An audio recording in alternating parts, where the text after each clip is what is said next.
마당에 선 쥐가 천마루 밑을 오래 돌아보았습니다. 그 아래에서 고양이가 깊이 잠들어 있었습니다. 달빛 아래로 하얗게 뻗은 길을 두고 쥐는 돌아가지 않았습니다. 이야기가 계속될 수 있도록 구독과 좋아요로 응원의 마음을 보내주세요. 오늘 이야기를 시작하겠습니다. 옛날, 아주 먼 옛날의 일입니다. 하늘과 땅 사이가 지금보다 훨씬 가까워서 산마루에 올라 손을 뻗으면 구름자락이 손끝을 스치던 그런 시절이 있었습니다. 그때의 밤은 우리가 아는 밤과 달랐습니다. 어둠에 이름이 없었거든요. 해가 서쪽으로 넘어가고 나면 그저 캄캄한 것이 하나 있을 뿐이었습니다. 지금이 초저녁인지 한밤중인지 새벽이 가까운지 아무도 알지 못했지요. 밤은 넓고 길고 어디가 끝인지 알 수 없는 검은 들판 같았습니다. 그래서 사람들은 밤마다 조금씩 길을 잃었습니다. 열이 오른 아이를 안고 약을 지으러 나선 아비는 언제 남의 집 문을 두드려야 할지 몰라 마당 앞에서 서성이다 그냥 돌아섰습니다. 먼 길 가던 나그네는 곧 날이 밝겠거니 하고 걸음을 재촉하다가 한밤중 벌판 한가운데서 그만 주저앉아 버렸고요. 닭도 아무 때나 울었습니다. 개도 아무 때나 짖었습니다. 어부는 물때를 놓쳤고 농부는 새벽 김을 매러 나갔다가 아직 캄캄한 논둑에서 헛되이 기다렸습니다. 하늘에서 그 모습을 오래 내려다보던 이가 있었습니다. 옥황상제였지요.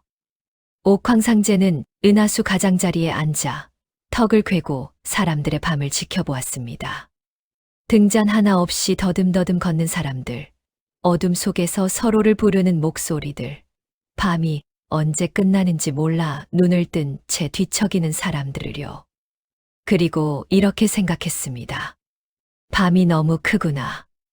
이 큰 것을 그냥 두어서는 안 되겠다. 나누어야겠다. 옥황상제는 밤을 나누기로 했습니다. 아니, 밤만이 아니라 하루 전체를요. 해가 뜨고 지는 한 바퀴를 꽃 같은 크기로 12로 나누기로 한 것입니다. 그렇게 나눈 12 도막에는 저마다 지키는 이가 있어야 했습니다. 지키는 이가 있어야 이름이 생기고, 이름이 생겨야 사람들이 부를 수 있고, 부를 수 있어야 비로소 시간이 되니까요. 옥황상제는 별들을 불러 물었습니다. 너희가 12 자리를 맡아보겠느냐? 별들은 반짝이며 사양했습니다. 별은 너무 멀어서 사람의 마당까지 내려갈 수 없다고요. 옥황상제는 바람을 불러 물었습니다. 내가 맡아보겠느냐? 바람도 사양했습니다. 바람은 한 자리에 머무를 줄을 모르니 지키는 일에는 맞지 않는다고요. 옥황상제는 한참을 생각하다가 문득 땅을 내려다보았습니다. 땅에는 짐승들이 있었습니다. 산에도 들에도 물가에도 사람의 마당 안에도 짐승들은 어디에나 있었습니다. 사람 곁에 가장 가까이 있으면서도 사람과 다른 눈으로 세상을 보는 것들. 밤에도 깨어있고 새벽에도 움직이고 한낮에도 살아있는 것들. 옥황상제는 무릎을 쳤습니다. 저들이라면 되겠구나. 그러나 짐승은 수없이 많았습니다. 산에 사는 것, 들에 사는 것, 물에 사는 것, 하늘을 나는 것, 땅을 기는 것. 그 가운데 어느 12를 고를지가 문제였지요. 옥황상제는 저울을 놓고 재어볼까 했습니다. 그러자면 크고 힘센 것만 뽑힐 터였습니다. 가장 오래 산 것을 고를까 했습니다. 그러자면 늙고 느린 것만 뽑힐 터였고요. 가장 아름다운 것을 고를까 했습니다. 그러자면 깃털 고운 새들만 12이 되겠지요. 옥황상제는 고개를 저었습니다. 시각을 지키는 일이란 힘으로 하는 것도 아니고 나이로 하는 것도 아니고 고운 것으로 하는 것도 아니다. 자기 자리를 끝까지 지키려는 마음으로 하는 것이지. 그래서 옥황상제는 이렇게 정했습니다. 달리게 하기로요. 정월 초하루 그러니까 새해가 시작되는 첫날 새벽. 하늘문 앞에 먼저 닿는 순서대로 12자리를 준다. 어떤 길로 오든 상관없고 누구와 함께 오든 상관없다. 다만 제 발로, 제 힘으로 와야 한다. 먼저 닿는 12이 하루에 12시각을 나누어 맞고 동시에 하늘 아래 12방위를 나누어 지킨다. 그것이 옥황상제가 정한 규칙이었습니다. 옥황상제는 바람을 불렀습니다. 땅으로 내려가 이 말을 남김없이 전하여라. 산 꼭대기부터 강바닥까지 큰 짐승이든 작은 짐승이든 하나도 빠뜨리지 말고. 바람은 대답 대신 한 바퀴 크게 돌더니 구름을 밀어젖히고 아래로 내려갔습니다. 그날 밤 땅 위의 모든 나무잎이 한꺼번에 몸을 뒤척였습니다. 바람이 지나간 자리마다 소문은 불처럼 번졌습니다. 가장 먼저 소식을 들은 것은 산이었습니다. 바람은 산등성이를 타고 넘으며 소나무 가지를 흔들었고 소나무는 그 말을 뿌리로 전했고 뿌리는 바위 틈으로 바위 틈은 굴 속으로 전했습니다. 굴 속에서 낮잠을 자던 호랑이가 눈을 번쩍 떴습니다. 호랑이는 몸을 일으켜 크게 기지개를 켜고 앞발톱을 바위에 죽 그어 갈았습니다. 바위에서 불꽃 같은 것이 튀었지요. 12이라. 나는 하나면 족하다. 첫째 말이다. 호랑이는 산에서 가장 빠르고 가장 힘이 셌습니다. 한 번 뛰면 골짜기 하나를 건너고 한 번 울면 산의 짐승들이 모두 숨을 죽였지요. 호랑이가 스스로를 첫째라고 여긴 것도 무리는 아니었습니다. 들에서는 말이 소식을 들었습니다. 말은 그 자리에서 내 발로 땅을 차며 한 바퀴 크게 달렸습니다. 갈기가 깃발처럼 날렸고 발굽 소리가 들판을 울렸습니다. 달리기라니. 그 말은 곧 내 자리를 정해놓고 부른다는 뜻이 아닌가. 물에서는 용이 소식을 들었습니다. 깊은 못에서 몸을 일으킨 용은 구름을 한 자락 끌어당겨 몸에 두르고는 느긋하게 웃었습니다. 하늘을 나는 것은 자신뿐이니 굳이 서두를 것도 없다고 생각했지요. 숲속 나뭇가지에서는 원숭이가 소식을 들었습니다. 원숭이는 소식을 다 듣기도 전에 이 가지에서 저 가지로 건너뛰며 온 숲에 떠들고 다녔습니다. 들었어, 들었냐고. 12자리래, 12자리. 밝은 회에 올라앉아 그 소리를 듣고 부리로 깃털을 고르며 조용히 셈을 했습니다. 정월 초하루 새벽이라면 자신이 우는 바로 그 시각. 새벽이라면 세상에서 자기보다 먼저 눈을 뜨는 짐승은 없다고 달근 생각했습니다. 개는 마당에서 소식을 듣고 꼬리를 미친 듯이 흔들었습니다. 개가 기뻤던 것은 자리가 탐나서가 아니었습니다. 사람의 밤을 지키는 일이라니 그것은 개가 이미 날마다 하고 있는 일이었으니까요. 그거야 내 일이지. 내가 늘 하던 일이지. 돼지는 우리 안에서 소식을 들었습니다. 다 듣고 나서 돼지는 여물통에 코를 박은 채로 대꾸했지요. 멀어. 멀지. 밥은 주고? 돼지는 별로 마음이 동하지 않는 눈치였습니다. 양은 언덕에서 소식을 들었습니다. 양은 아무 말도 하지 않았습니다. 그저 고개를 들어 하늘을 한번 보고 다시 고개를 숙여 풀을 뜯었습니다. 양의 마음속에는 다른 생각이 있었지만 양은 원래 제 생각을 소리내어 말하는 짐승이 아니었습니다. 토끼는 소식을 듣자마자 귀가 쫑긋 섰습니다. 토끼는 그 자리에서 몇 번을 폴짝폴짝 뛰어보았습니다. 몸이 가볍고 다리에 힘이 붙어 있었습니다. 잘하면 되겠다 싶었지요. 뱀은 돌담 틈에서 소식을 들었습니다. 뱀은 서두르지 않았습니다. 다만 몸을 길게 늘여 돌담 밖으로 머리를 내밀고 사방을 천천히 살폈습니다. 뱀에게는 발이 없었습니다. 발 없는 짐승이 달리기로 겨루려면 발로 하지 않는 방법을 찾아야 한다는 것을 뱀은 알고 있었습니다. 소는 외양간에서 소식을 들었습니다. 소는 되새김질을 하다가 잠깐 턱을 멈추었습니다. 그러고는 다시 천천히 아무 일도 없었다는 듯이 되새김질을 계속했지요. 소는 자기가 느리다는 것을 알고 있었습니다.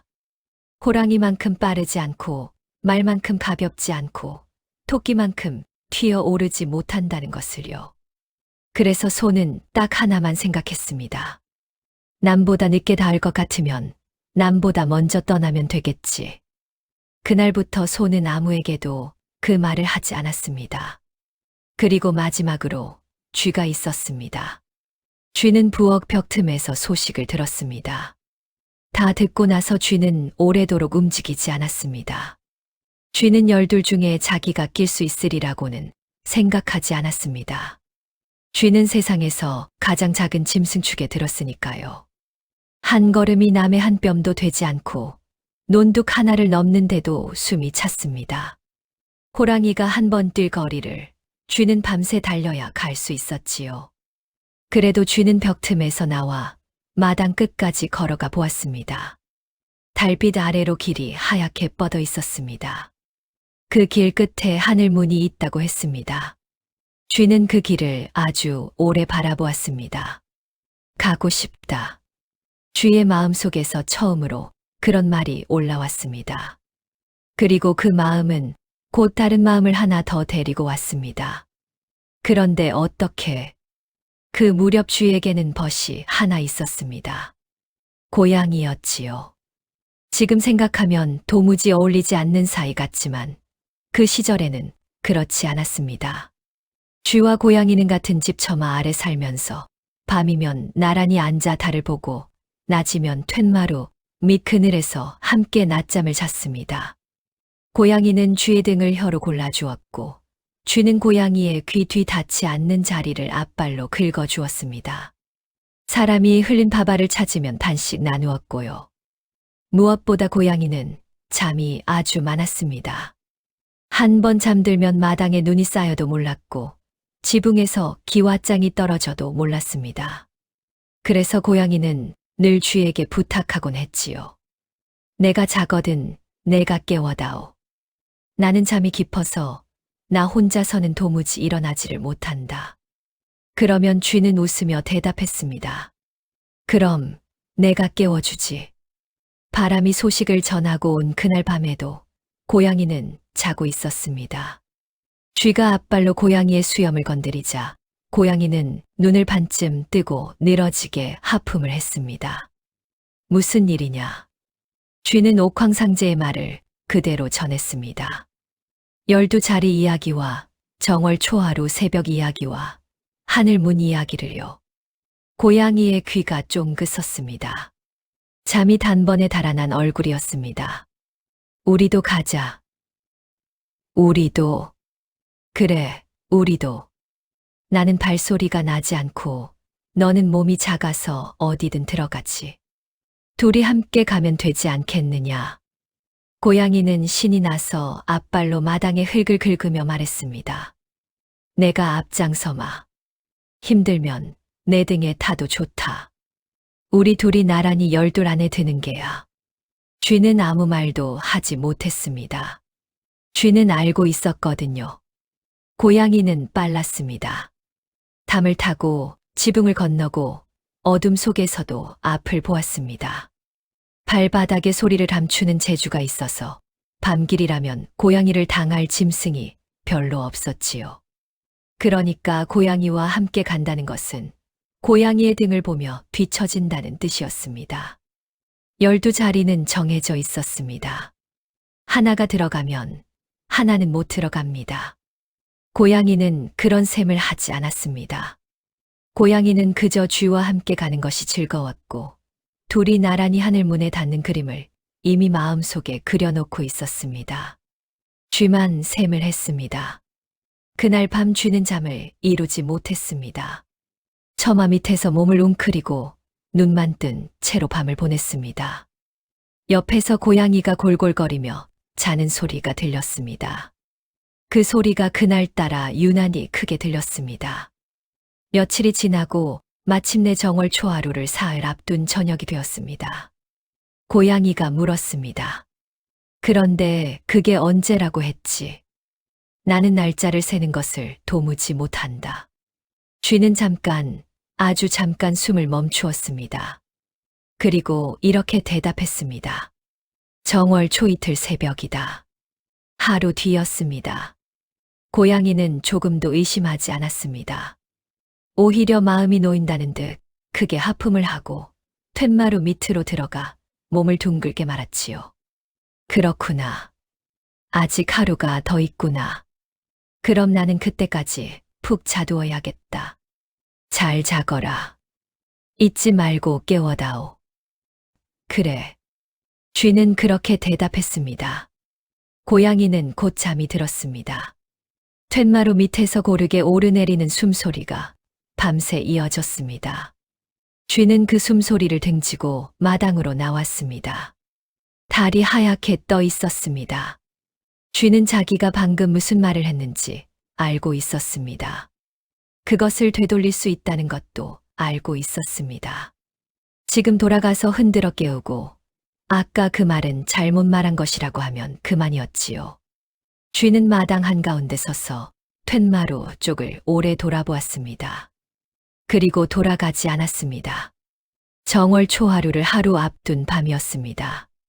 세상은 아직 조용했습니다. 짐승들은 저마다 제자리에서 몸을 뉘고 내일 새벽에 떠날 채비를 하고 있었지요. 호랑이는 굴 속에서 다리를 쭉 뻗고 잠을 청했고, 말은 서서 눈을 감았고, 원숭이는 나뭇가지 위에서 꿈결에도 모라모라 중얼거렸습니다. 그때 외양간의 나무 문이 삐걱 하고 열렸습니다. 소가 나왔습니다. 소는 아무에게도 인사하지 않았습니다. 아무도 깨우지 않았습니다. 그저 커다란 머리를 한번 흔들어 목에 원앙을 딸랑 울리고는 네 발로 흙을 밟으며 마당을 가로질렀지요. 소가 걸음을 뗄 때마다 원앙이 느리게 울었습니다. 딸랑, 딸랑. 소는 마당을 지나고 살인문을 나서고 논두길로 접어들었습니다. 논에는 살얼음이 얇게 얼어 있었고 소의 발굽이 그 얼음을 자박 밟아 깨뜨렸습니다. 소는 빠르지 않았습니다. 소는 한 번도 빨랐던 적이 없습니다. 소가 아는 것은 딱 하나뿐이었습니다. 한 발을 내딛고 그 다음 발을 내딛는 것. 그 사이에 아무것도 넣지 않는 것. 남들은 새벽에 떠나겠지. 나는 지금 떠난다. 그러면 남들이 자는 동안에도 나는 가고 있는 것이다. 소는 그렇게 생각했습니다. 소의 셈은 그게 전부였습니다. 꾀도 아니고 요령도 아니었습니다. 남보다 먼저 나서서 남보다 오래 걷는 것. 소가 평생 해온 일이 마침 그것이었습니다. 밤은 깊고 추웠습니다. 들판을 지날 때는 마른 갈대가 서걱 소의 옆구리를 스쳤습니다. 언덕을 오를 때는 입에서 하얀 김이 뭉텅뭉텅 쏟아졌습니다. 소의 등에서는 김이 아지랑이처럼 피어올랐지요. 머리 위에는 별이 가득했습니다. 소는 별을 올려다보지 않았습니다. 소는 늘 땅을 보고 걷는 짐승이니까요. 소의 눈에 보이는 것은 발밑의 흙과 돌, 그리고 자기 앞으로 뻗은 한 뼘의 길뿐이었습니다. 밤이 한참 깊었을 무렵 소는 어느 고갯마루에 올라섰습니다. 거기서 소는 처음으로 걸음을 멈추었습니다. 멀리, 아주 멀리 하늘 끝이 어렴풋하게 밝아오는 자리가 보였습니다. 그곳이 하늘문이 있는 쪽이라고 했습니다. 아직 까마득했습니다. 밤새 걸어도 닿을까 말까 한 거리였지요. 보통의 짐승이라면 거기서 한숨을 쉬었을 것입니다. 소는 한숨을 쉬지 않았습니다. 소는 그저 고개를 한번 끄덕이고 다시 앞발을 내디뎠습니다. 딸랑, 딸랑. 원앙 소리가 고갯길을 따라 내려갔습니다. 바로 그 소리를 어둠 속에서 듣고 있던 것이 있었습니다. 쥐였습니다. 쥐는 그날 밤 내내 마당 끝 돌담 위에 앉아 있었습니다. 잠이 오지 않았거든요. 툇마루 밑에서는 고양이의 숨소리가 들려왔고 쥐는 그 소리를 등지고 앉아 어두운 들판만 바라보고 있었습니다. 그때 원앙 소리가 들린 것입니다. 딸랑, 딸랑. 느리고 무겁고 조금도 서두르지 않는 소리였습니다. 쥐는 돌담 위에서 몸을 세우고 소리 나는 쪽을 살폈습니다. 논두길 위로 커다란 검은 덩어리가 지나가고 있었습니다. 소였습니다. 쥐는 대번에 알아차렸습니다. 소가 왜 이 한밤중에 저 길로 가는지를요. 먼저 떠나는구나. 쥐의 작은 심장이 빠르게 뛰었습니다. 쥐는 돌담에서 뛰어내려 논두길을 따라 달렸습니다. 마른 풀줄기가 얼굴을 때리고 살얼음이 발바닥을 찔렀지만 멈추지 않았습니다. 쥐의 걸음으로 소를 따라잡는다는 것은 보통 일이 아니었습니다. 소는 느렸지만 쥐에게는 그 느린 걸음조차 아득했으니까요. 숨이 목까지 차올랐을 무렵 마침내 쥐는 소의 뒷다리 곁에 이르렀습니다. 거대한 발굽이 바로 옆에서 쿵 하고 땅을 디뎠습니다. 쥐는 그 발굽에 밟히지 않으려 몸을 낮추고 소의 꼬리가 흔들리는 박자를 헤아렸습니다. 그리고 꼬리가 아래로 내려오는 그 순간 쥐는 뛰어올랐습니다. 꼬리털을 붙잡고 엉덩이를 타고 등뼈를 따라 위로 기어 올랐습니다. 소의 털은 뻣뻣하고 두꺼워서 쥐에게는 마치 겨울숲의 나뭇가지를 오르는 것 같았지요. 이윽고 쥐는 소의 등 한가운데 목덜미 바로 뒤 온폭한 자리에 다다랐습니다. 거기 앉으니 세상이 달라 보였습니다. 높았습니다. 그리고 따뜻했습니다. 소의 등에서는 김이 오르고 있었습니다. 겨울밤인데도 그 자리는 아랫목처럼 따뜻했습니다. 쥐는 소의 털 사이에 몸을 묻고 두 앞발로 털을 꼭 끌어쥐었습니다. 소는 아무 말도 하지 않았습니다. 쥐는 처음에 숨을 죽였습니다. 소가 알아채고 흔들어 떨어뜨릴까 봐서요. 그런데 소는 걸음에 빠르기도 머리를 흔드는 버릇도 아무것도 바꾸지 않았습니다. 그저 한 발, 또 한 발 앞으로 나아갈 뿐이었습니다. 소가 정말 몰랐던 것인지 알고도 그냥 두었던 것인지는 아무도 모릅니다.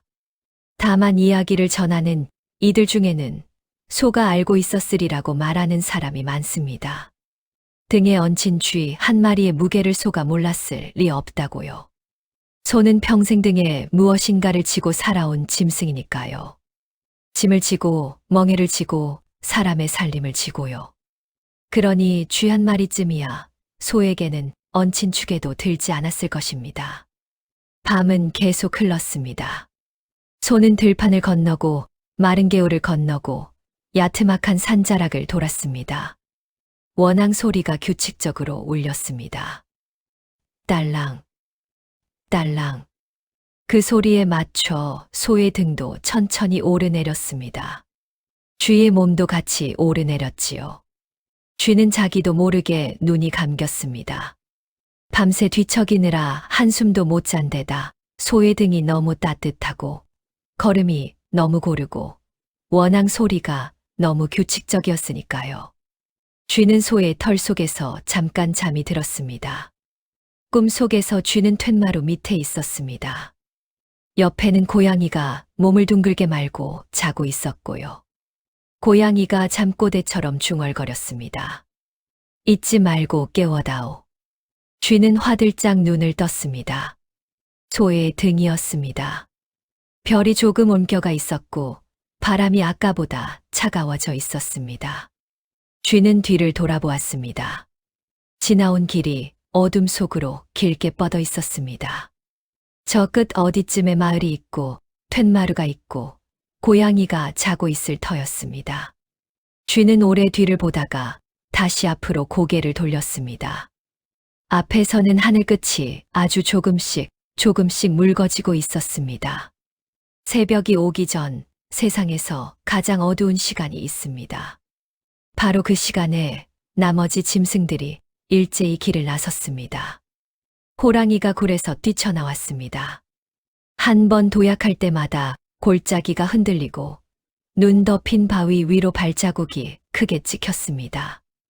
호랑이는 산을 타고 내려오며 생각했습니다. 아직 아무도 앞에 없다고요. 말이 들판을 가로질렀습니다. 발굽이 언 땅을 때리는 소리가 북소리처럼 울렸고 갈기 사이로 찬 바람이 갈라졌습니다. 토끼가 언덕을 넘었습니다. 한 번 뛰면 제 키에 몇 곱절을 날아 마른 덤불 위를 징검다리처럼 건너뛰었지요. 개가 마당을 나섰습니다. 개는 앞만 보고 달리지 않고 자꾸 뒤를 돌아보았습니다. 사람의 집 쪽을 한 번 보고 다시 달리고 또 한 번 보고 다시 달렸습니다. 돼지가 우리를 나섰습니다. 돼지는 걸음이 느린 데다 길가에 무엇인가 보이면 일단 냄새부터 맡아보는 버릇이 있었습니다. 양이 언덕에서 내려왔습니다. 양은 서두르지 않고 발굽으로 땅을 하나씩 짚으며 내려왔습니다. 원숭이가 나무에서 뛰어내렸습니다. 닭이 회에서 날개를 퍼덕이며 뛰어내렸습니다. 뱀이 돌담 틈에서 몸을 뽑아 풀숲으로 미끄러졌습니다. 용은 아직 못에 있었습니다.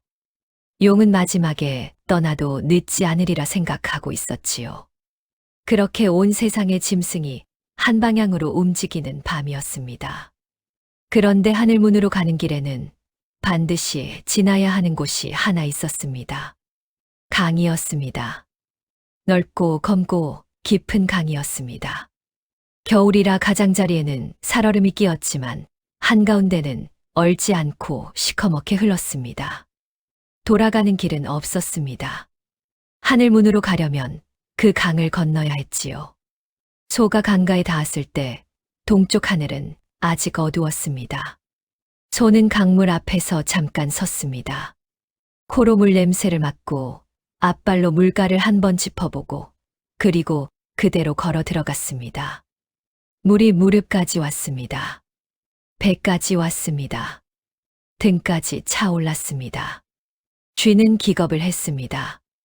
물이 소의 등을 넘어오기 시작한 것입니다. 쥐는 목덜미로 다시 뿔 사이로 허둥지둥 기어올랐습니다. 마침내 쥐는 소의 두 뿔 사이 이마 위 가장 높은 자리에 매달렸습니다. 거기서 내려다본 강물은 무서웠습니다. 검고 차갑고 밑이 보이지 않았습니다. 소는 헤엄쳤습니다. 소의 헤엄은 빠르지 않았습니다. 그러나 흔들리지도 않았습니다.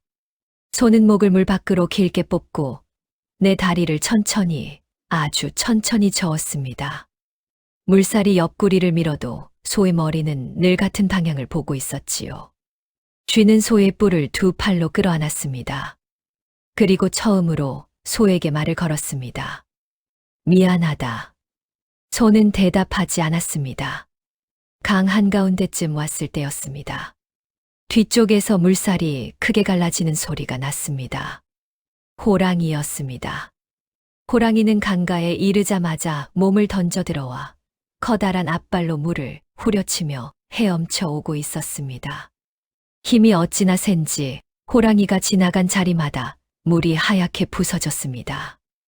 호랑이는 금세 소를 따라잡았습니다. 소의 옆을 스쳐 지나가며 호랑이는 물을 뒤집어 쓴 채로 껄껄 웃었습니다. 여태 여기 있었느냐? 밤새 걸었을 텐데. 소는 아무 말도 하지 않았습니다. 그저 다리를 저었습니다. 호랑이가 앞서 나갔습니다. 물살을 가르는 등이 점점 멀어졌습니다. 쥐는 소의 뿔 사이에서 그 광경을 보았습니다. 마음이 조급해졌지요. 그러나 소는 헤엄의 빠르기를 조금도 바꾸지 않았습니다. 그런데 물이라는 것이 그렇습니다. 호랑이는 힘으로 헤엄쳤습니다. 물을 세게 칠수록 앞으로 빨리 나갔지만 그만큼 숨이 가빠지고 몸이 무거워졌습니다. 강 건너편이 가까워질수록 호랑이의 앞발질이 느려졌습니다. 소는 힘으로 헤엄치지 않았습니다. 소는 그저 다리를 저었습니다. 처음에도 그렇게 저었고, 중간에도 그렇게 저었고, 마지막에도 그렇게 저었습니다. 강 건너 물가에 발이 닿았을 때 호랑이는 물 밖으로 나와 한참 동안 숨을 골라야 했습니다. 젖은 몸에서 김이 무럭무럭 올랐고 옆구리가 크게 오르내렸지요. 바로 그 옆으로 소가 조용히 걸어 나왔습니다. 소는 물가에서 몸을 한 번 크게 털었습니다. 물방울이 사방으로 튀었습니다. 그러고는 멈추지 않고 그대로 앞으로 걸어갔습니다. 호랑이가 고개를 들었을 때 소는 이미 언덕 위로 올라서고 있었습니다. 강을 건너면 마지막 오르막이었습니다. 길고 완만한 언덕이 끝없이 이어지고 그 꼭대기에 하늘문이 있었습니다. 하늘문은 크고 하였습니다. 구름을 다져 세운 것 같기도 하고 아주 오래된 돌을 깎아 세운 것 같기도 했습니다. 문 앞에는 넓은 뜰이 있었고 그 뜰 한가운데 옥황상제가 앉아 있었습니다. 옥황상제 앞에는 12개의 자리가 마련되어 있었습니다. 첫 번째 자리부터 12번째 자리까지 나란히 아직 비어 있었지요. 동쪽 하늘이 붉어지기 시작했습니다. 언덕 아래에서 무엇인가 올라오고 있었습니다. 느리고 크고 검은 것이었습니다. 소였습니다. 소는 한 발, 또 한 발 언덕을 올랐습니다. 밤새 걸어 다리가 무거웠고 강물을 건너 온몸이 젖어 있었고 젖은 털이 얼어 서걱거렸습니다. 그래도 소는 걸음의 빠르기를 바꾸지 않았습니다. 밤새 한 번도 바꾸지 않았던 그 빠르기 그대로였습니다. 딸랑, 딸랑. 원앙 소리가 하늘뜰까지 올라왔습니다. 옥황상제는 그 소리를 듣고 고개를 들었습니다. 그리고 조용히 미소를 지었습니다. 소는 알았습니다. 이제 몇 걸음이면 닿는다는 것을요. 소는 태어나서 처음으로 아주 조금 마음이 벅찼습니다. 자기가 첫째가 되리라고는 한 번도 생각해 본 적이 없었는데 지금 앞에는 아무도 없었습니다. 문턱이 코앞이었습니다. 소가 앞발을 들어 문턱을 넘으려는 바로 그 순간이었습니다. 소의 두 뿔 사이에서 작은 것이 튀어 올랐습니다. 쥐였습니다. 쥐는 소의 이마를 발판 삼아 힘껏 뛰었습니다. 밤새 소의 등에서 쉬며 아껴둔 힘을 그 한 번의 도약에 모두 썼지요. 작은 몸이 새벽빛 속에서 포물선을 그렸습니다. 그리고 쥐는 소의 앞발보다 먼저 땅에 닿았습니다. 쥐가 첫째가 되었습니다. 소가 둘째가 되었습니다. 소는 걸음을 멈추었습니다. 그리고 뜰에 내려선 쥐를 내려다보았습니다. 쥐는 고개를 들지 못했습니다. 온몸이 떨렸습니다. 그것이 뛴 힘 때문인지 다른 것 때문인지는 쥐 자신도 알 수 없었지요. 소는 아무 말도 하지 않았습니다. 화를 내지도 않았고 옥황상제께 이르지도 않았고 억울하다고 하지도 않았습니다. 소는 그저 두 번째 자리로 걸어가 조용히 섰습니다. 그러고는 젖은 몸에서 김을 올리며 여느 때처럼 되새김질을 시작했습니다. 전해오는 이야기 가운데는 소가 그때 딱 한마디를 했다는 것도 있습니다. 업고 왔으니 내려준 셈 치자. 그 말이 정말 있었는지는 알 수 없습니다. 다만 그날 이후로도 소는 한 번도 그 일을 입에 올리지 않았습니다. 곧이어 언덕 위로 세 번째 그림자가 나타났습니다. 호랑이였습니다. 호랑이는 젖은 몸으로 헐떡이며 뜰에 들어섰습니다. 그리고 이미 채워진 두 자리를 보고 눈을 크게 떴지요. 이 소가, 그리고 저 쥐가. 호랑이는 한참 동안 말을 잇지 못했습니다. 산에서 가장 빠른 자신이 셋째라니 도무지 믿기지 않았던 것입니다. 옥황상제가 말했습니다. 셋째도 귀한 자리다. 앉거라. 호랑이는 세 번째 자리에 앉았습니다. 앉고 나서도 한동안 소를 곁눈질했지요. 옥황상제는 자리를 채운 셋에게 차례로 시각을 나누어 주었습니다. 쥐야, 너에게는 밤이 가장 깊은 시각을 준다. 자시라 부르겠다. 사람들이 모두 잠든 그 시각에 하루가 새로 시작된다는 것을 아는 이는 너뿐일 것이다. 소야, 너에게는 그 다음 시각을 준다. 축시라 부르겠다. 세상이 가장 고요하고 가장 추운 시각이다. 남들이 자는 동안에도 누군가는 걸어야 하는 시각이지. 내가 밤새 한 일이 바로 그것이다. 호랑이야. 너에게는 새벽으로 넘어가는 시각을 준다. 인시라 부르겠다. 어둠이 물러가기 직전 가장 기운이 필요한 시각이다. 새 자리가 찼습니다. 동쪽 하늘은 점점 더 붉어지고 있었습니다. 네 번째로 언덕을 올라온 것은 토끼였습니다. 토끼는 강을 건너느라 애를 먹었습니다. 몸이 가벼워 헤엄이 서툴렀거든요. 물에 뜬 나무 뜬거를 징검다리 삼아 이쪽에서 저쪽으로, 저쪽에서 이쪽으로 폴짝폴짝 건너뛰었지요. 한 번은 발을 헛디뎌 물에 빠질 뻔했고 젖은 귀에서 물이 뚝뚝 떨어졌습니다. 그래도 토끼는 무태에 오르자마자 다시 뛰었습니다. 토끼의 뒷다리는 강한 대신 오래 가지 못해서 토끼는 뛰다가 쉬고 쉬다가 다시 뛰었습니다. 마지막 언덕을 오를 때는 숨이 턱까지 차서 귀가 축 늘어졌습니다. 그래도 토끼는 네 번째 자리에 닿았습니다. 옥황상제가 말했습니다. 토끼야, 너에게는 해가 막 떠오르는 시각을 준다. 묘시라 부르겠다.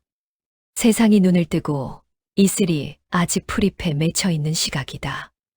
토끼는 헐떡이면서도 귀를 쫑긋 세우고 고개를 숙였습니다. 그런데 이상한 일이었습니다.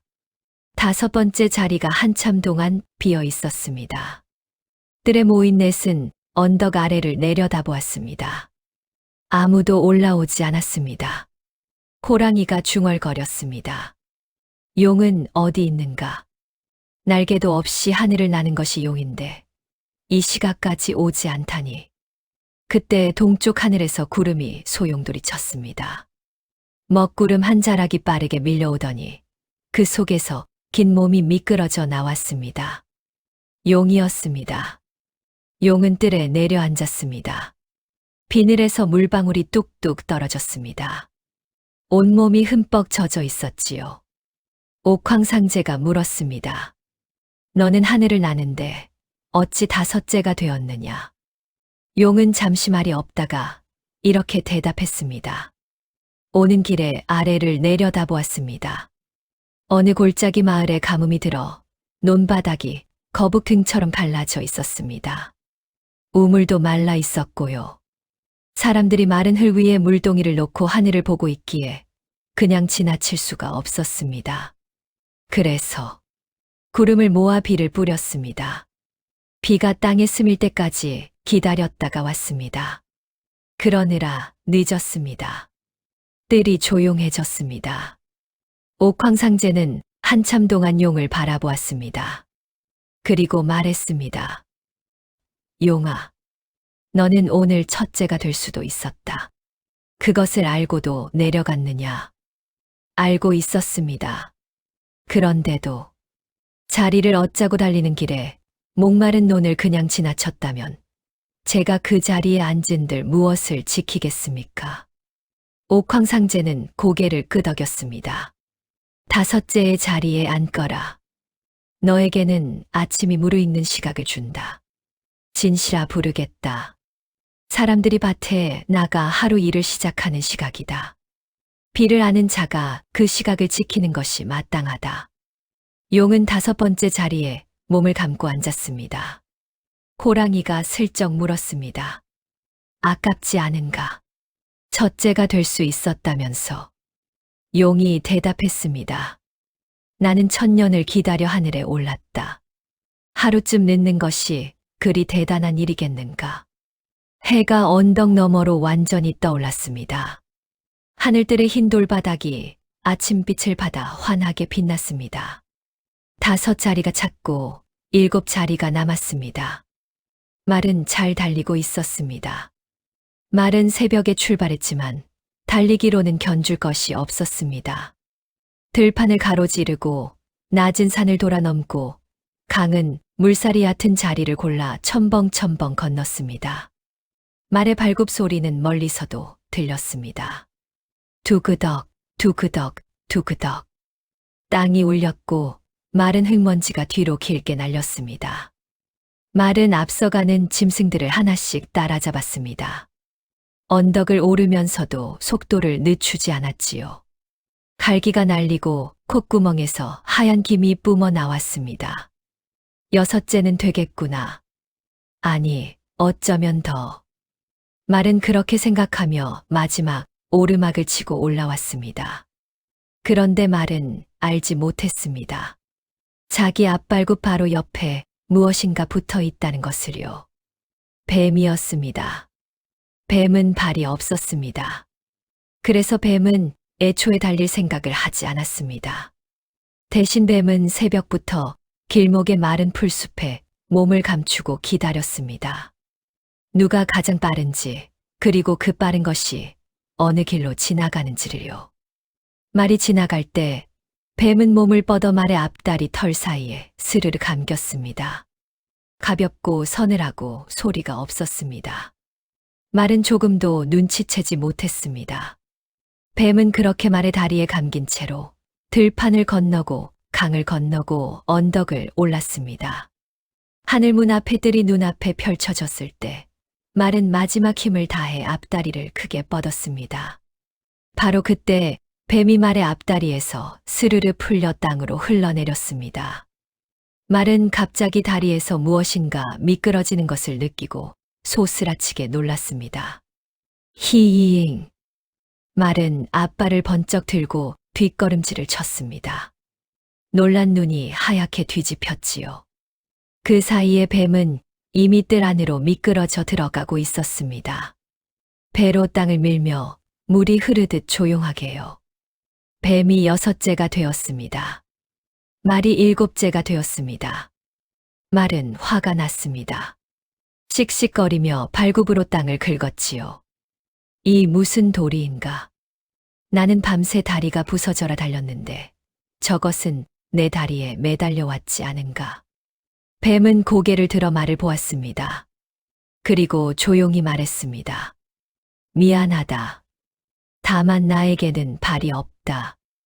발 없는 것이 발 있는 것과 겨루자면 무엇이든 붙잡는 수밖에 없었다.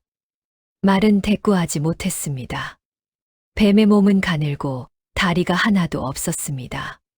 저 몸으로 이 먼 길을 제 힘으로 왔다면 아마 사흘이 걸려도 오지 못했을 것입니다. 말은 그것을 알아보았지요. 옥황상제가 말했습니다. 뱀아, 너에게는 해가 높이 오르는 시각을 준다. 사시라 부르겠다. 볕이 따뜻해지고 세상이 가장 부지런히 움직이는 시각이다. 너는 그 볕을 가장 잘 아는 짐승이지. 말아. 너에게는 해가 하늘 한복판에 서는 시각을 준다. 오시라 부르겠다. 하루 가운데 가장 밝고 가장 뜨거운 시각이다. 온 힘을 다해 달려온 너에게 그 시각이 어울린다. 말은 아직도 씩씩거렸지만 자기 자리에 가서 섰습니다. 그리고 곁눈으로 뱀을 한번 보았지요. 뱀은 6번째 자리에 몸을 둥글게 말고 앉아 아침볕을 쬐고 있었습니다. 말은 콧김을 한번 내뿜고 더는 아무 말도 하지 않았습니다. 한편 강가에는 아직 건너지 못한 셋이 있었습니다. 양과 원숭이와 닭이었습니다. 셋은 저마다 물 앞에서 발이 묶여 있었습니다. 양은 털이 두꺼웠습니다. 물에 들어가면 털이 물을 먹어 몸이 돌덩이처럼 무거워질 터였습니다. 양은 강가에 서서 물을 내려다보다가 뒷걸음질을 쳤습니다. 원숭이는 헤엄을 칠 줄 몰랐습니다. 나무는 어디든 오를 수 있었지만 물은 원숭이에게 낯설고 무서운 것이었지요. 원숭이는 강가를 이리저리 뛰어다니며 소리쳤습니다. 어떻게, 이거 못 건너는데. 닭은 날개가 있었지만 그 날개로는 마당 담장을 겨우 넘을 뿐이었습니다. 이 넓은 강을 날아 건널 수는 없었습니다. 닭은 물가에서 몇 번 퍼덕이다가 부질없다는 것을 알고 날개를 접었습니다. 셋은 강가에 나란히 앉았습니다. 해는 이미 높이 떠 있었고 자리는 자꾸만 줄어들고 있었습니다. 한참을 앉아 있던 닭이 문득 고개를 갸웃하며 물가를 걸었습니다. 닭은 원래 땅을 헤집는 짐승입니다. 발로 긁고 부리로 쪼고 무엇이 나오는지 살피는 것이 닭의 버릇이었지요. 그러다 닭이 소리쳤습니다. 이리 와봐. 여기 나무가 있어. 갈대밭에 반쯤 묻힌 채로 널쩍한 나무 뜬걸 몇 개가 물살에 밀려와 걸려 있었습니다. 오래전 큰 물에 떠내려온 것들이었지요. 원숭이가 달려왔습니다. 원숭이는 나무 뜬거를 보더니 눈이 반짝했습니다. 묶으면 되겠다. 이걸 묶으면 뗏목이 되겠어. 원숭이는 손이 자유로운 짐승이었습니다. 갈대를 뽑아 손바닥으로 비벼 새끼를 꼬고 나무 뜬거를 하나씩 나란히 붙여 단단히 묶었습니다. 손놀림이 어찌나 빠른지 보고 있던 닭이 감탄할 정도였습니다. 이윽고 뗏목이 만들어졌습니다. 이번에는 양의 차례였습니다. 양은 새 가운데 가장 힘이 셌습니다. 양은 뗏목 뒤로 가서 넓은 이마를 대고 네 발로 모래를 밀며 뗏목을 물로 밀어 넣었습니다. 첨벙. 뗏목이 강물 위에 떴습니다. 셋은 뗏목에 올랐습니다. 원숭이가 긴 나뭇가지로 물을 저었습니다. 닭은 뱃머리에 서서 목을 길게 빼고 앞을 살폈습니다. 물살이 센 자리와 잔잔한 자리를 알려주는 것이 닭의 일이 되었지요. 양은 뗏목 한가운데 앉아 몸무게로 뗏목이 뒤집히지 않도록 중심을 잡았습니다. 셋 중 누구도 혼자서는 건널 수 없었습니다. 그런데 셋이 함께하니 건너졌습니다. 강 한가운데서 뗏목이 크게 흔들렸을 때 원숭이가 비명을 질렀습니다. 그러자 양이 조용히 말했습니다. 가만히 있어라. 흔들리는 건 물이지 우리가 아니다. 원숭이는 그 말에 이상하게 마음이 놓여서 도로 노를 저었습니다. 이윽고 뗏목이 건너편 모래톱에 닿았습니다. 셋은 무태 올라 언덕을 향해 달렸습니다. 먼저 뜰에 들어선 것은 양이었습니다. 8째였지요. 그 다음이 원숭이였습니다. 9째였습니다.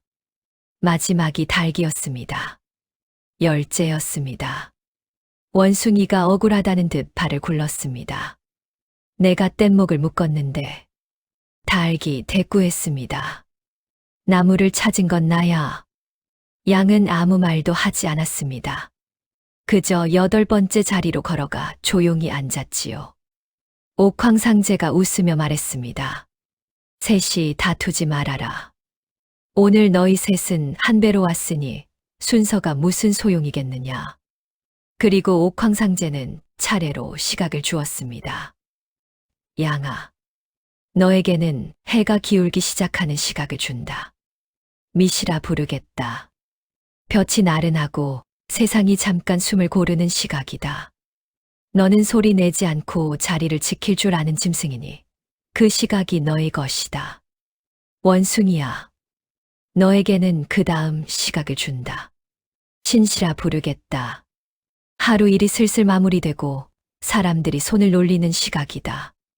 재주 많은 내가 지키기에 알맞다. 닭아, 너에게는 해가 지는 시각을 준다. 유시라 부르겠다. 세상이 집으로 돌아오는 시각이다. 너는 새벽을 알리는 짐승이면서 저녁에 회에 오르는 짐승이기도 하지. 셋은 나란히 앉았습니다. 원숭이는 앉고 나서도 한참 동안 무어라 중얼거렸지만 결국 닭에게 슬쩍 물었습니다. 그런데 그 나무는 어떻게 찾았어? 닭이 대답했습니다. 땅을 긁다 보면 뭐라도 나오는 법이지. 10자리가 찼습니다. 남은 것은 2자리뿐이었습니다. 개는 사실 아주 일찍 출발했습니다. 발도 빨랐고 지치지도 않았습니다. 마음만 먹었다면 셋째나 넷째쯤은 되었을 것입니다. 그런데 개에게는 버릇이 있었습니다. 개는 사람의 집을 지키던 짐승입니다. 개는 달리다가도 자꾸 뒤를 돌아보았습니다. 마을 쪽에서 무슨 소리라도 나면 걸음을 멈추고 귀를 세웠지요. 한 번은 길가 외딴 집에서 아이 우는 소리가 들렸습니다. 개는 달리다 말고 그 집 마당으로 들어가 아이가 울음을 그칠 때까지 옆에 앉아 있었습니다. 또 한 번은 짐을 지고 가던 노인이 눈길에 미끄러져 넘어졌습니다. 개는 그 노인이 짐을 다시 지고 일어설 때까지 옆에서 지켜보다가 갔습니다. 강을 건널 때는 더했습니다. 개는 헤엄을 아주 잘 쳤습니다. 그런데 물이 어찌나 시원한지 개는 그만 강 한가운데서 뒹굴며 물장구를 치고 놀았지요. 젖은 몸을 털고 다시 뛰어들고 또 털고요. 정신을 차렸을 때는 해가 서쪽으로 기울고 있었습니다. 개는 그제야 헐레벌떡 언덕을 올라 11번째 자리에 닿았습니다. 돼지는 그보다도 늦었습니다. 돼지는 처음부터 서두르지 않았습니다. 돼지의 걸음은 느렸고 다리는 짧았고 몸은 무거웠습니다. 그리고 무엇보다 길가에 먹을 것이 있으면 그냥 지나치지 못했습니다. 돼지는 도토리가 떨어진 참나무 아래에서 한참을 머물렀습니다. 무밭 가장자리에서 또 한참을 머물렀고요. 그러다 어느 산기슭에서 돼지는 굶주린 새끼 짐승 몇 마리를 만났습니다. 어미를 잃고 굴 앞에서 떨고 있는 것들이었지요. 돼지는 코로 낙엽을 헤쳐 도토리를 파냈습니다. 그리고 그 도토리를 새끼들 앞에 밀어주었습니다. 한 번, 두 번, 세 번. 새끼들이 다 먹을 때까지요. 그러고 나서야 돼지는 다시 길을 나섰습니다. 돼지가 언덕을 올라온 것은 해가 거의 다 넘어갔을 무렵이었습니다. 돼지는 숨이 턱에 차서 뜰 앞에서 몇 번이나 주저앉을 뻔했습니다. 그래도 마지막에는 네 다리로 버티고 서서 12번째 자리에 닿았습니다. 호랑이가 코웃음을 쳤습니다. 저것이 12 안에 들다니. 옥황상제가 말했습니다. 12 안에 든 것이 아니라 12번째 자리를 채운 것이다. 마지막 자리가 비어 있으면 하루는 이어지지 않는다. 누군가는 그 자리에 있어야 한다. 그리고 옥황상제는 마지막 두 짐승에게 시각을 주었습니다. 개야, 너에게는 해가 지고 어둠이 내리는 시각을 준다. 술시라 부르겠다. 사람들이 문을 닫고 등잔에 불을 켜는 시각이다. 너는 오는 길에도 자꾸 뒤를 돌아보았지. 지키는 자의 눈은 원래 뒤를 보는 법이다. 개는 꼬리를 크게 흔들며 11번째 자리에 앉았습니다. 돼지야, 너에게는 밤이 자리를 잡는 시각을 준다. 해시라 부르겠다. 하루의 마지막 시각이자 사람들이 잠자리에 드는 시각이다. 너는 남에게 먹을 것을 나누어 주느라 늦었으니 배부르고 편안한 시각을 지키는 것이 마땅하다. 돼지는 무슨 말인지 다 알아듣지는 못한 눈치였습니다. 다만 자리에 앉자마자 크게 한숨을 쉬고 눈을 감았지요. 이렇게 12자리가 모두 찼습니다. 쥐, 소, 호랑이, 토끼, 용, 뱀, 말, 양, 원숭이, 달, 개, 돼지. 옥황상제는 12를 둘러보고 말했습니다. 오늘부터 하루는 12로 나뉜다. 너희는 저마다 한 시각을 맡아 그 시각이 오면 자리를 지키고 그 시각이 가면 다음 자에게 넘겨준다. 하나라도 자리를 비우면 하루는 끊긴다. 잊지 말아라. 그날 밤부터 밤에는 이름이 생겼습니다. 사람들은 이제 지금이 자시인지 축시인지 알게 되었습니다. 아이가 열이 오르면 몇 시각을 더 견디면 날이 밝는지 알게 되었고, 나그네는 남은 밤의 길이를 가늠할 수 있게 되었습니다. 어부는 물때를 맞추고 농부는 새벽 김을 제때 매러 나갔습니다.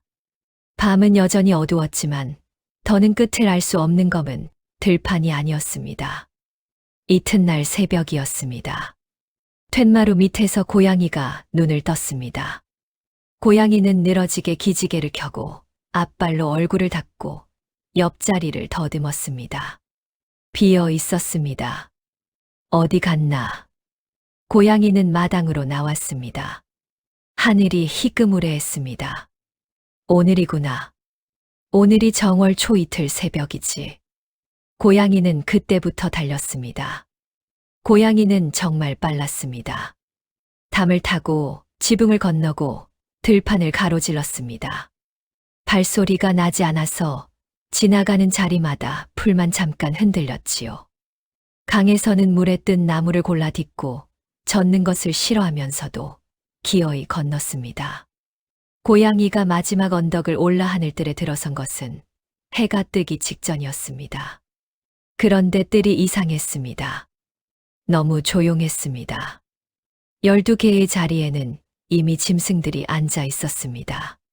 쥐가 앉아 있었고, 소가 앉아 있었고, 호랑이가, 토끼가, 용이, 뱀이, 말이, 양이, 원숭이가, 닭이, 개가, 돼지가 앉아 있었습니다. 빈자리는 하나도 없었습니다. 고양이는 멈춰 섰습니다. 어떻게 된 겁니까? 오늘이 그날이 아닙니까? 옥황상제가 조용히 대답했습니다. 어제였다. 고양이는 그 자리에 굳었습니다. 그리고 천천히, 아주 천천히 고개를 돌렸습니다. 첫 번째 자리에 쥐가 앉아 있었습니다.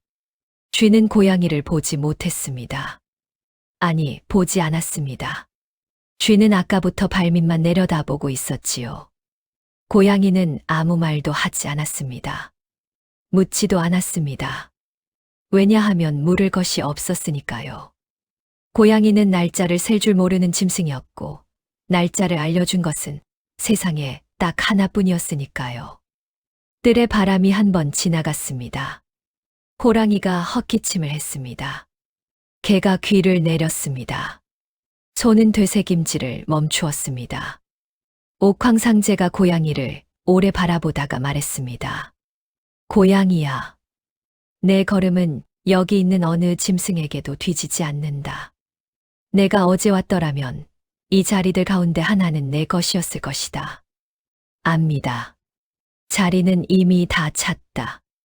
12은 12이라 하나를 더 넣을 수가 없다.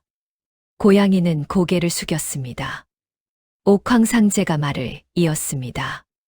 다만 이것 하나는 주겠다. 너는 어느 시각에도 매이지 않는다. 12짐승은 저마다 제 시각에만 깨어 있어야 하지만 너는 12시각 어디에나 있을 수 있다. 자시에도, 축시에도, 한낮에도, 새벽에도.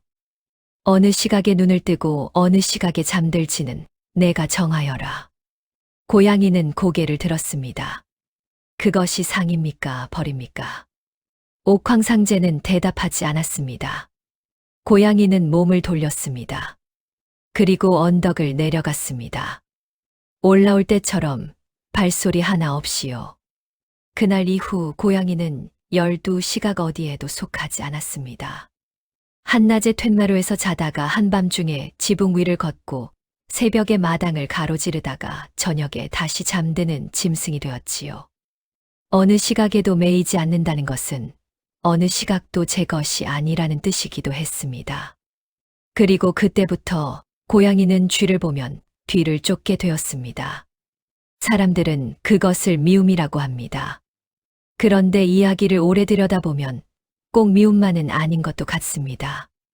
고양이가 쫓는 것은 어쩌면 쥐가 아니라 그날 새벽 자기가 듣지 못한 한마디일지도 모릅니다.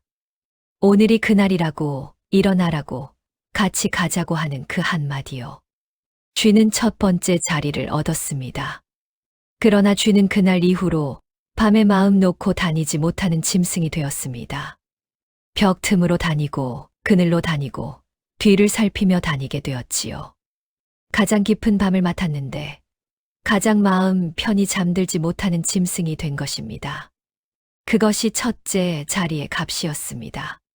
그날 밤 12짐승은 처음으로 각자의 시각을 지켰습니다. 밤이 가장 깊었을 때 쥐가 눈을 떴습니다. 세상이 가장 고요하고 추울 때 소가 자리를 지켰습니다.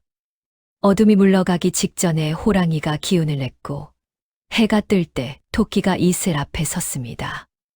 아침이 익을 때 용이 구름을 살폈고 볕이 따뜻해질 때 뱀이 돌 위에 몸을 폈습니다. 해가 하늘 한복판에 섰을 때 말이 달렸고 볕이 기울 때 양이 소리 없이 들판을 지켰습니다. 일손이 느슨해질 때 원숭이가 제주를 부렸고 해가 질 때 닭이 회에 올랐습니다. 등잔에 불이 켜질 때 개가 마당에 앉았고 사람들이 잠자리에 들 때 돼지가 눈을 감았습니다. 그리고 다시 밤이 가장 깊어졌습니다. 주의 시각이 돌아온 것입니다. 하루는 그렇게 끊어지지 않고 돌았습니다. 오늘도 돌고 있고 내일도 돌 것입니다. 지금 이 이야기를 듣고 있는 이 시각에도 12 가운데 하나가 어딘가에서 제 자리를 지키고 있을 것입니다. 그리고 그 12 시각 사이를 어느 자리에도 앉지 못한 발소리 없는 짐승 하나가 오늘 밤에도 조용히 걸어 다니고 있겠지요.